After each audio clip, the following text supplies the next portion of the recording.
What's going on, guys? Hope you guys are having a good one, even though 97 out of 10. Trying to turn on the light.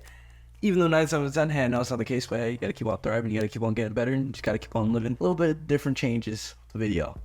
Kind of a little MTV Cribs tour, not really, but at the same time, showing it around. This is where I've been staying for about a month or so, aside from being in the dorms. So it's been a huge transformation.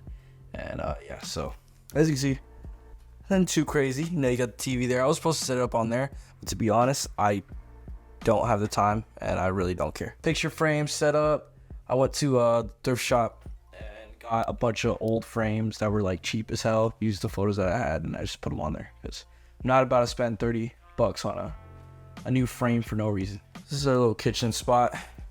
It's pretty nice. I ended up getting a lot of the stuff for it because there wasn't really much when I, showed up the first time. Got the whole meal prep all set up for the entire week, Monday through Friday, lunch, breakfast, and dinner. And that cost me throughout the week, which I'm trying to bring it down. It cost me about maybe 80 pounds. So the list of books that I've read or haven't read or I'm reading, definitely recommend this one. If you guys like more travel-based, adventure type of books and everything, when I kind of got to the UK at the first time, I was pretty upset. I was upset because when I got here, I was pretty upset because I was just like, man, there's no way they're not gonna let us move off base. Usually when you join the military, for the people that want to join or are interested, right? I'm gonna take a seat.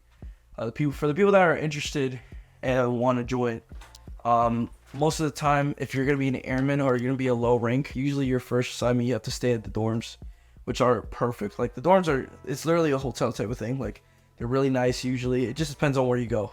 So mine it was just a bed, like a desk, and then it had like a microwave and then a little bathroom area and then obviously a shower.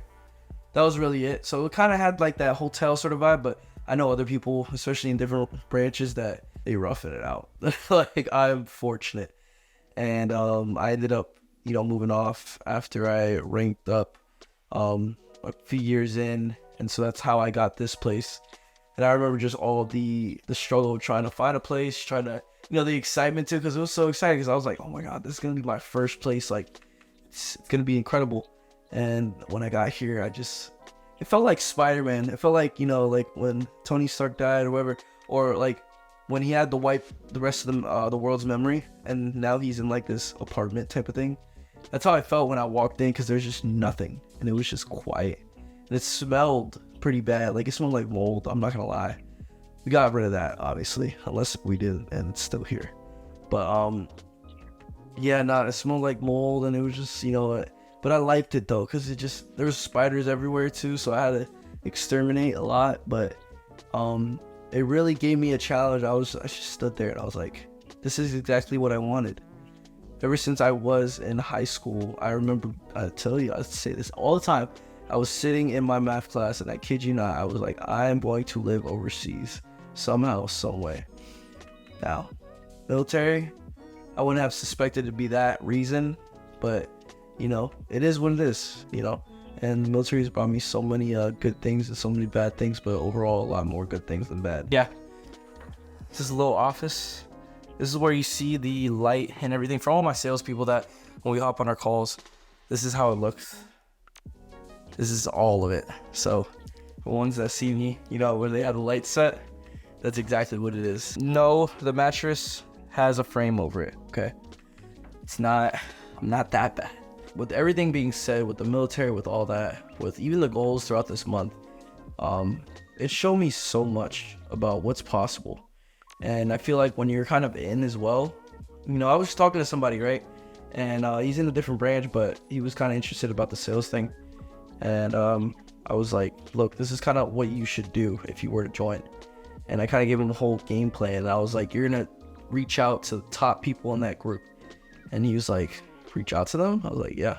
And he was like, yeah, no, it's just weird, man. Because I feel like, we can't reach out to our higher ups without going through a chain. And he was just like, it just feels weird. And I'm like, yeah, man.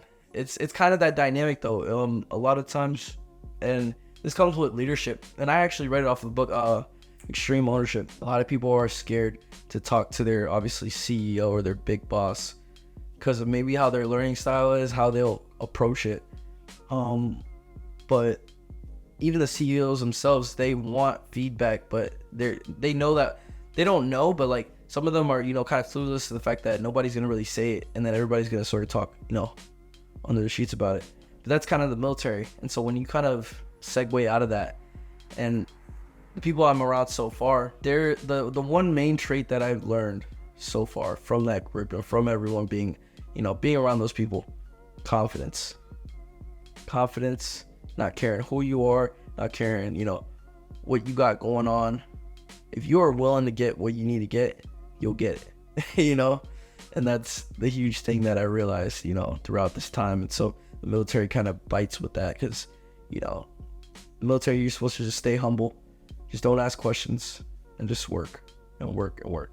You can ask questions, but obviously, you have to really navigate your area. You can't just ask away at certain points.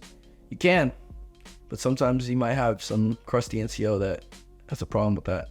And then next, the senior leadership's not going to hear about it. And they're going to be like, oh, how come I just found out about this? Commissions wise, we made around 100 and something, close to 200 throughout the month. And that's really light. That's so light. I know people that are making way more, but I like it. I like the fact that, I set that goal for myself to at least, I told myself, because I didn't really, when you start, you don't really know what you want as a goal until you sort of get into the funk of it, into the zone of it. And I was like, I at least want to make 100. And then we made 100 this month. And so in my mind, I'm like, okay, what about 200 or 300? And then go from there. But, sometimes a lot of people are like, dude, you're shooting yourself so low. Like, you're just going to stay there. In my situation, man, I realized this. And that for any military people that are interested and want to, learn more about that stuff and want to even give it a shot, especially with cold calling, setting, triaging, closing, man, it really takes understanding, one, your schedule with the military, and two, what you can take throughout the week. Are you willing to dial numbers Monday through Friday or Saturday or Sunday and hear a bunch of no's and no's and no's, and it's after the fact that you get off of your job and you probably feel like crap and everything? Are you willing to do that? Are you willing to send those emails before work as well, or talk during work and stuff like that? It's a mindset thing. And in my head, if I would have went full metal regalia and been like, I want to make 5,000, it's doable, right? In my mind, I realized this. I was like, I am in the long-term process of this. I'm willing to take the long-term gains out of this. I'm willing to, take those minor commissions, learn, become a sponge, and then don't submit myself to just that. Because a lot of people get trapped in that, and that's what they try telling us, to be like, look, you're fine doing a setting role, but sooner or later you're gonna have to, grow. If not, you could stay here, but what do you expect? You're gonna get bitter after a little bit, because you're like, how come I'm not doing anything? Dang, this is a heavy camera, I'll tell you that. But yeah, so that's where we're at. I cannot wait to see how the rest of this year turns out and how the rest of the new year comes in. But yeah, I don't really have much to say. Throughout this week has been, and it's been exactly what I needed to be. I realized the biggest thing, a lot of people want to do like great things, and it comes down to discipline. It comes down to the respect that you need to have in yourself. If you realize you're falling off on certain things that you said you were going to do, even if it's scary, even if it's big, use the how cool would it be if, use that mentality, as well as keeping the fact that you want your self-discipline to be the main priority. If you could build that up, if you could do the small things, not even about whatever industry you want to do, if you could just clean up yourself, take care of yourself, hygiene, clean the house, clean your car, go read, go do all this. If you can keep on building that up, that'll give you confidence. That'll give you your discipline. And then when it comes to something big, you already have you're in your mind that you believe you can do it, because you already believe that you can do the small things. So now you can believe that you can probably do the bigger things. And that's the biggest thing. A lot of people, they don't even believe in the bigger things just because they can't even do the small things right. Even comes with the military. If you can't do your job right, and I'm still working on that, because I'm gonna be honest, I am not too efficient at my job. My job is a desk job, and I cannot stand sitting there looking at a computer. I will fall asleep every 10 seconds. It's a bitch. It's a constant work though. it's just mentally draining to where I gotta figure it out. I'm not the best in there, and I know that, and I know I'm sort of slipping up. But part of me, I know that I'm gonna find a way. Like, I know it's gonna happen. It's just gonna take some time for me.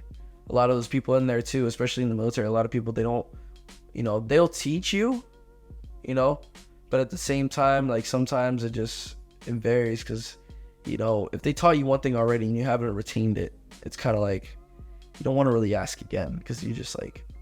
So it comes down to, if you're able to master at least your 9-to-5 job and get it to the point where you're so good, that puts so much weight off of you when you want to do something big on the outside. But I can go on for days, man. But this is the crib. This is the little mini tour. We decided to do it instead of sitting at the office just recording. And stay tuned for more incredible things, man. We got a lot of things coming up, and it's just a matter of time. We're gonna get it going. Iceland's coming up big. The FD's project is gonna be dropping soon. There's gonna be a lot of December is gonna be a month of bangers, so I cannot wait. Aside from that, from the top of the world, batteries still exist, to the bottom of the depths where life still lives. Do you dare to dream? As a matter of fact, do you dare take the next step? I'll see y'all later.